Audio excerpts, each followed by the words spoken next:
नमस्कार, मी नीलम चंद्रकांत कदम, करनिर्धारक संकलक, उल्हासनगर महानगरपालिका।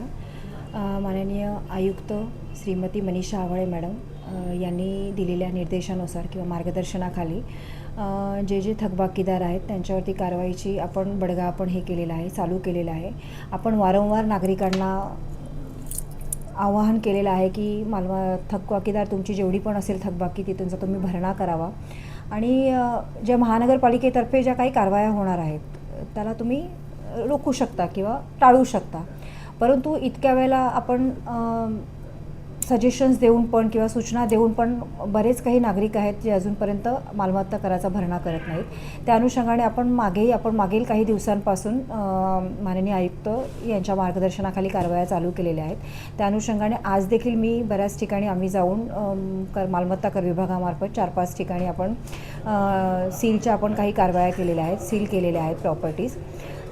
त्याच्या अनुषंगाने आपल्याला काही धनादेश पण मिळालेले आहेत, त्याच्यानुसार आपण नंतर ओपन पण केलेले आहेत त्यांचे। आता फक्त एकच आहे माझं नागरिकांना सांगायचं की अभय योजनेच्या अनुषंगाने जर का काही भ्रम होत असेल तर तो भ्रम टाळावा। कारण जरी अभय योजना लोक अदालतीच्या अनुषंगाने लागू करण्यात आली तरी देखील सदरची जी ही अभय योजना असेल ही फक्त आणि फक्त निवासी मालमत्ताधारकांसाठी असेल, अनिवासी मालमत्ताधारकांसाठी नसेल। त्यामुळे माझी महानगरपालिकेतर्फे ही एक विनंती आहे की लवकरात लवकर आपला थकीत मालमत्ता कराचा भरणा करावा आणि उल्हासनगर शहराच्या विकासाला मदत करावी। धन्यवाद।